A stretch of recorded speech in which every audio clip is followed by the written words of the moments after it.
The last 4 years, the finances of the conference, as many of you will appreciate, are far more than just facts and figures. Our story takes us across five continents as we see our members across this diverse conference coming from across the 5 continents, into America, South America, the continent of Africa, Eastern Europe, especially the Near and the Far East, but also Britain. The world is a shrinking place, dear friends. International cross-border movements are becoming more and more fluid. We continue to see growth among our members, from our members across the globe. But what about Britain? What about the work here? What about second and third and fourth generation offspring of migrants? But also, especially, what about the work here for the majority population? Often I am asked as treasurer, yes, we know the facts. We know the 40 million in tithe. We know the 2.5 million in gift aid. But I'm also asked, how do we measure our success in real terms with our finances? The figures only tell part of the story. To assess how God has blessed us as a conference, we need to determine our goals. What are our goals? What are our objectives? In essence, what are our critical success factors? Some of those goals that we set for ourselves: how do we get involved in creative evangelism, the family unit, youth peer mentoring, embracing technology, the spiritualness of our youth, impacting the communities around where we live and where we work, embracing the diverse cultures, pressures on our young people, us as treasurers providing accountability. How many baptisms, secularism in the world around us, man's need of God. What are our critical success factors, dear friends? In your local churches, your treasurers will give you reports of how much tithe has been returned and offerings and local budget offerings from your local treasurer. Each and every one of us has ideas of how we attain success in our churches, but also here at conference level. How have we impacted in the youth in our churches, let alone trying to reach out to the young people in the communities around where we live and worship? How do we reach out to the people in the communities around us and meet the needs of the homeless? And even, their friends, I suggest to you, how do we even reach superstar millionaires such as people like Aaron Ramsey? God has blessed us in many ways, dear friends. Our tithe, as you can see, has grown over the 4 years from 2010 to 2014 from just over £11.5 million to just over 13.75 million. That's about 2 million or 17.6% increase growth in our tithe over these last 4 years. God continues to bless us. You know, we look back over the period from 2008. Everybody remembers 2008 when we had the big financial issues across the whole globe. Even during those years and continuing forward, God has continued to bless the members. And as we have been blessed, God has blessed us in a return in our faithfulness in our tithe and offerings. As a church, we are certain standards have been set down to ensure that as a conference we maintain a basic certain limit of financial viability. And two of those factors that the church lays down for us to ensure that we have continued viability, so that both the treasurers and the administrative officers and executive committees and the members of the conference can assess our viability. One of those factors is our liquidity.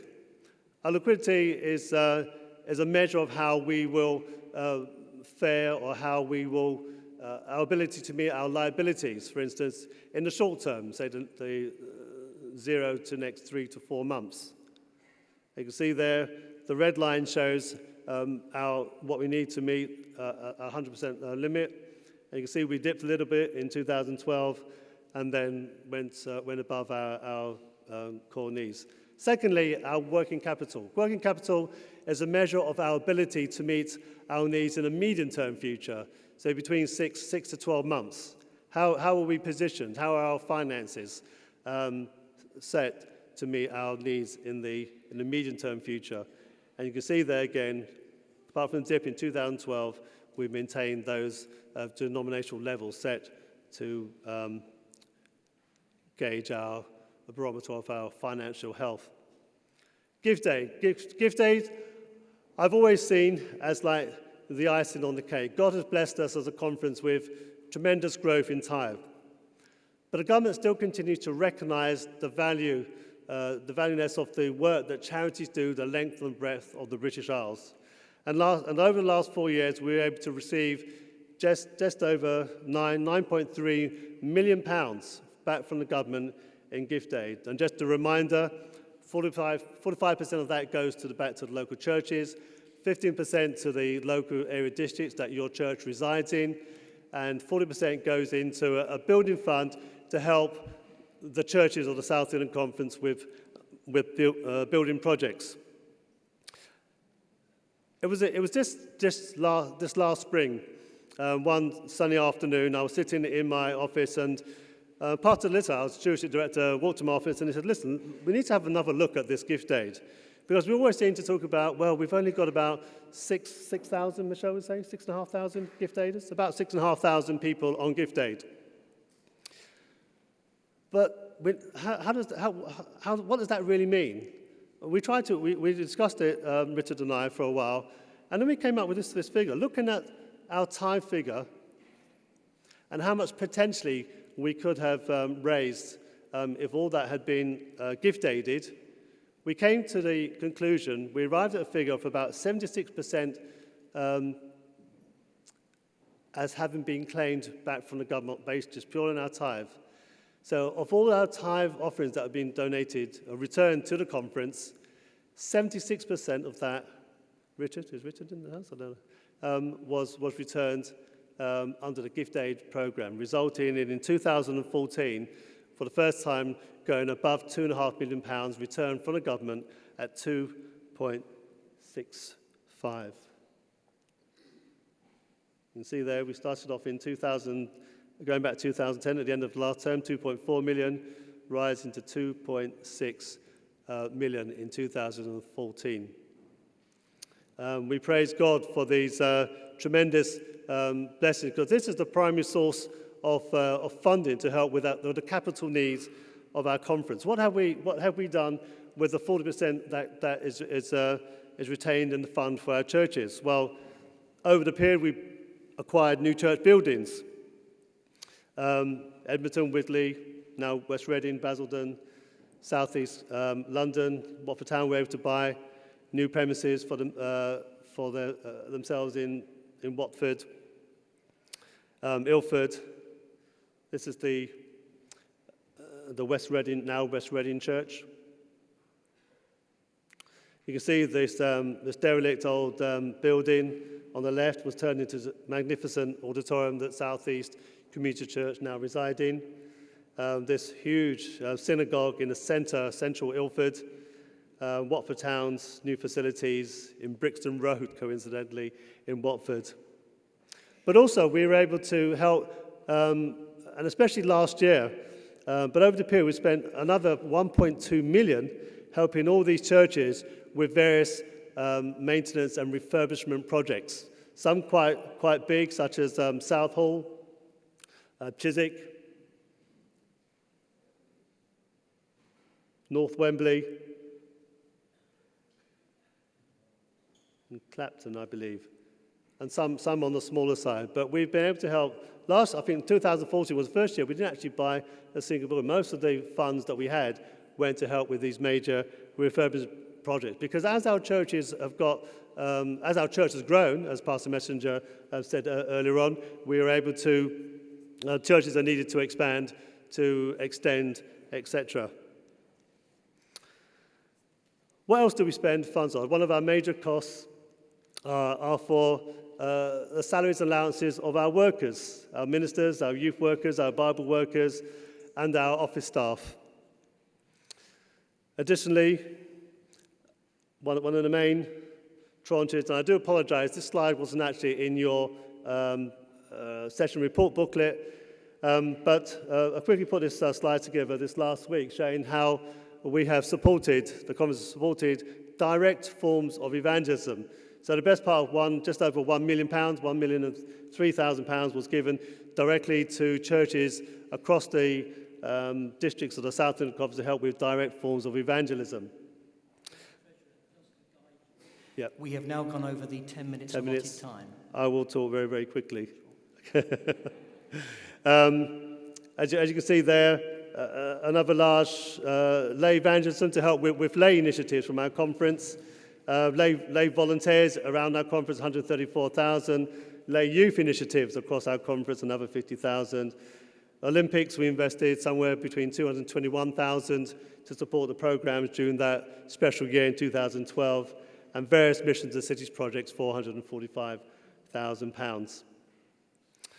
A lot of emphasis has also been placed in trying to reach majority population, and various workers who have been placed around our territories to help with the certain initiatives. These workers and support and the resourcing of them amounted to somewhere around about £300,000 each year, I should add, to support these various initiatives in Dunstable, Devizes, Tottenham, just north of Southampton, and also in Cornwall, and various other ones. We also support departments around our conference. As you can see, you've seen in your session booklet, this should say the net departmental expenditures, and supporting the various departments in their work as they support their counterparts, their health ministries, their youth leaders, etc., in the local churches. I don't have a bias towards the Arsenal Stadium. It's just the men's ministry director chose to go there for his envisioning days.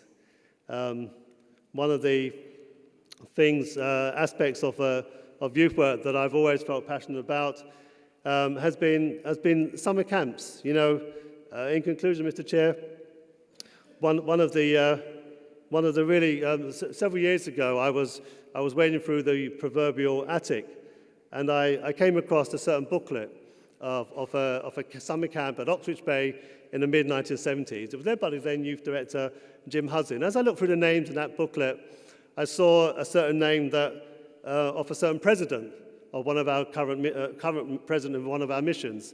I saw a director of AWR. I saw a director at the Trans-European Division. I saw two pastors, and of course, a local conference treasurer.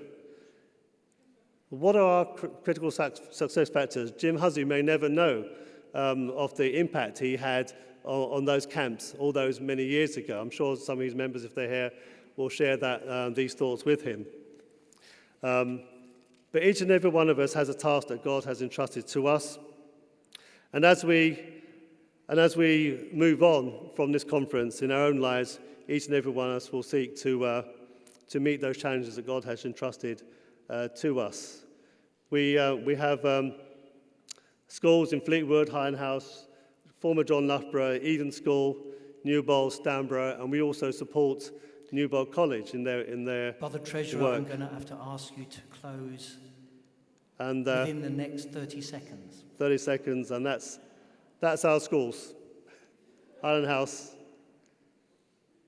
You know, when I first joined 23 years ago, I was entrusted with the schools of the South England Conference, and I've had a tremendous relationship as I've gone through those 23 years. In conclusion, dear friends, I'd like to thank the 200 conference treasurers across the conference, the 200 local treasurers in our churches who work tirelessly every week, not once a month or once a quarter or once a year, but every week they work tirelessly to process the tithe and offerings of our churches. And we thank each and every one of them, and especially my team for all their hard work here at the South London Conference. I move this report, Mr. Chair. Thank you, Earl. Would someone